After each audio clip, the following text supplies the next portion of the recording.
Halo semuanya, perkenalkan nama saya Nila Putri Skarduyutami dari PAC 26 dengan NIM 22102602003, dan hari ini saya akan mempresentasikan tentang upacara adat dan keagamaan. Sebagai seseorang yang berasal dari Bali dan juga beragama Hindu, saya pribadi banyak sekali menjalani upacara-upacara adat dan keagamaan yang seperti yang kita tahu, Hindu memang banyak sekali upacara keagamaannya, seperti ada Saraswati, Kuningan, Galungan. Namun pada hari ini saya akan membahas tentang upacara keagamaan, yaitu ngaben, yang dimana biasanya dilakukan ketika seseorang telah meninggal dunia. Teman-teman pasti akrab kan dengan istilah kremasi. Kremasi itu adalah proses pembakaran seseorang yang telah meninggal dan menjadikannya abu. Nah, biasanya setelah jadi abu, orang yang telah meninggal ini dimasukkan ke guci abunya, lalu dilarung ke laut. Dan nggak cuma di negara kita aja, tapi banyak juga di negara Asia, Eropa, Afrika, dan Amerika yang melakukan proses kremasi karena dianggap lebih simpel dan biasanya mengikuti estetika yang ada gitu. Nah, tapi ada satu daerah yang paling sering sekali melakukan kremasi, yaitu Pulau Bali, yang dimana biasanya mereka melakukan kremasi ini karena alasan keagamaan. Nah, setelah dengar semuanya, pasti teman-teman tahu dong apa yang akan aku bahas hari ini. Yes, bener banget, aku akan bahas tentang upacara ngaben, yang dimana aku rasa orang-orang di luar Bali pun atau di luar Hindu udah familiar banget sama istilah itu, karena orang biasanya kalau meninggal itu bakalan dikubur, tapi kalau untuk Hindu Bali itu mereka akan diaben. Dan menurutku itu bakalan jadi hal yang menurut penonton atau pendengar atau teman-teman aku itu excited dan interest gitu buat tahu informasi tersebut. Pasti orang-orang awam tuh ngiranya ngaben itu cuman kayak proses pembakaran mayat aja karena sudah meninggal, tapi sebenarnya ngaben itu jauh lebih complicated daripada itu. Dan sebenarnya nggak cuma sebatas buat pembakaran mayat aja, tapi banyak juga upacara-upacara lainnya yang dilakukan semasa ngaben. Pada dasarnya, masyarakat Pulau Dewata percaya bahwa proses ngaben atau pembakaran mayat itu akan lebih cepat mengembalikan roh ke tempat asalnya ketimbang kita kubur dulu mayatnya. Jadi itu seperti mempercepat proses pengembalian mereka ke alam sana. Sebenarnya teman-teman, kata ngaben itu berdasarkan etimologi artinya tuh ngabu, yang dimana terdengar itu seperti sama ya, menjadi abu gitu kan. Ngaben, ngabu, menjadi abu. Nah itu hal itu sesuai dengan konsep dasar prosesi ngaben ini kan. Masyarakat Hindu Bali percaya bahwa ada 5 elemen yang membentuk tubuh manusia atau badan manusia, yaitu Panca Mahabhuta. Saya akan menjelaskan kelima elemen tersebut. Yang pertama adalah Pertiwi atau zat padat, Apah atau zat cair, Teja atau zat panas, Ayu atau angin, dan Akasa atau ruang hampa. Kelima komponen tersebut jika disatukan akan menjadi atau membentuk tubuh manusia yang nantinya akan diisikan oleh Atma atau roh. Umat Hindu juga percaya Atma yang telah kembali ke Maha Kuasa akan bereinkarnasi nantinya. Nah, tidak sedikit pula banyak orang yang ingin bertemu kembali dengan orang-orang yang sudah meninggal. Berikutnya ada jenis upacara ngaben. Seperti yang kita ketahui, upacara ngaben ini ada beberapa jenisnya. Namun hari ini saya akan menjelaskan 5 jenis saja dari upacara ngaben. Perbedaan ini dilandasi oleh beberapa hal, mulai dari usia orang yang sudah meninggal dan situasi orang yang sudah meninggal. Yang pertama adalah ngaben Sawa Wedana. Ini adalah ngaben yang paling sering saya pribadi temukan karena biasanya mayat atau jasad yang orang yang telah meninggal ini diaben itu dalam kondisi baik atau tidak busuk sama sekali, yang biasanya diawetkan. Nah, ini yang paling sering saya pribadi temukan, tapi ada juga proses ngaben-ngaben yang lain. Berikutnya ada ngaben Asti Wedana, yang dimana ngaben ini dilakukan setelah jenazah atau mayatnya itu, jasadnya itu telah dikubur terlebih dahulu untuk mencari hari baik. Jadi kalau misalkan terlalu lama ada hari baiknya, biasanya dikubur dulu, baru nanti akan dilakukan prosesi ngaben. Berikutnya ada ngaben swasta, yang dimana ngaben ini prosesinya agak lebih unik karena tidak ada mayat yang dibakar. Jadi hanya peralatannya aja seperti ngaben, tapi tidak ada mayatnya isinya, karena biasanya ini terjadi karena adanya kecelakaan atau tubuhnya hancur atau udah tidak ada bentuknya lagi wujudnya jasadnya. Jadi dilakukan ngabennya itu tidak menggunakan jasad aslinya.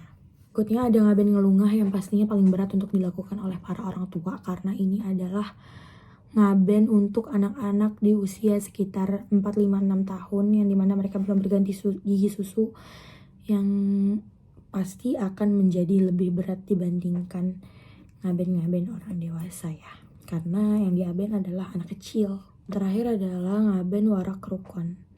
Ini adalah ngaben terberat yang saya tahu, bukan dari beban orangnya, bukan dari perjalanannya, namun siapa yang diaben yang menjadikan ini paling berat. Karena ngaben rukun warak rukun ini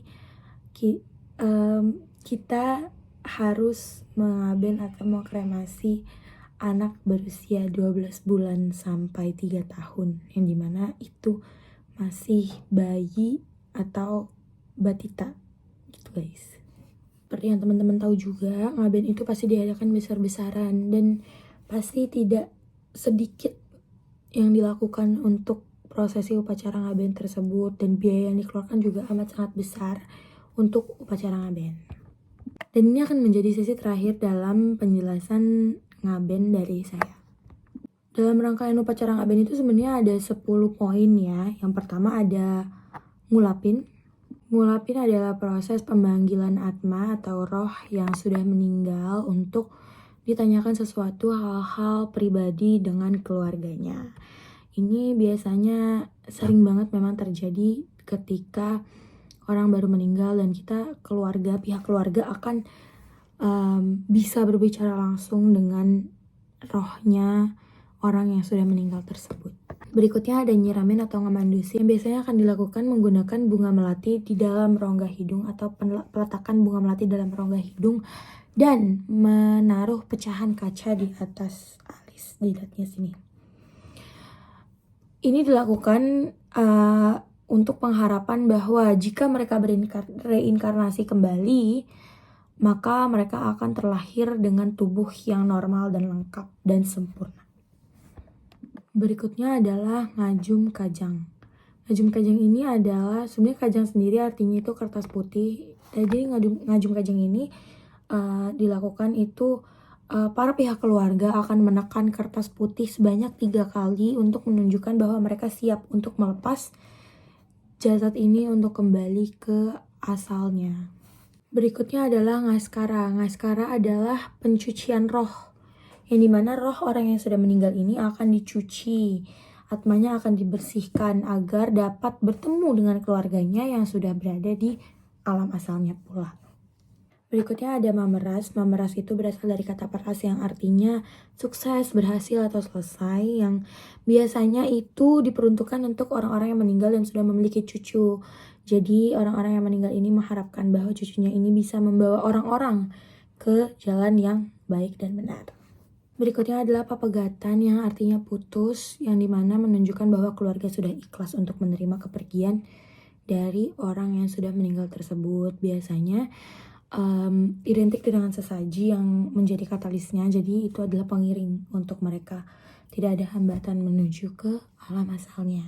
Berikutnya adalah pengiriman ngutang, yang dimana itu proses pengantaran jenazah ke makam atau ke tempat kremasi, dan biasanya itu menandakan bahwa kita semua sudah ikhlas untuk mengiringi dia ke alam sana, dan biasanya akan ada diiringi oleh gamelan Bali dan acaranya akan sangat amat meriah. Dan keranda itu akan diputar sebanyak 3 kali ke berbagai lokasi untuk simbol perpisahan. Berikutnya adalah ngeseng. Ngeseng adalah inti dari proses ngaben tersebut, karena ngeseng ini adalah proses pembakaran jasadnya untuk menjadikannya menjadi abu, dan setelah menjadi abu, abunya akan digilas untuk lebih halusnya lagi, dan nantinya akan dimasukkan ke batok kelapa atau ke guci. Berikutnya adalah nganyut, yang dimana proses ini banyak diabadikan oleh fotografer lokal maupun internasional, karena biasanya dibilang cukup ikonik ya, karena ini adalah proses pelarungan atau penghanyutan abu yang sudah dibakar tadi dan sudah dihilas tadi.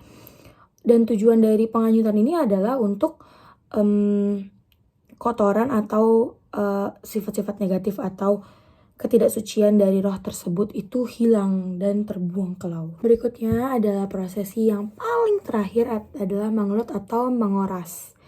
Dan biasanya 12 hari pasca meninggalnya seseorang itu akan ada upacara mengoras atau mangelut ini.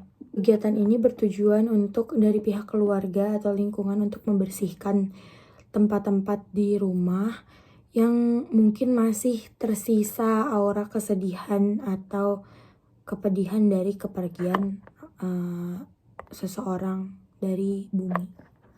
Itu saja yang bisa saya jelaskan dari upacara ngaben. Semoga membantu teman-teman semua untuk mengetahui informasi lengkap terkait prosesi ngaben. Terima kasih.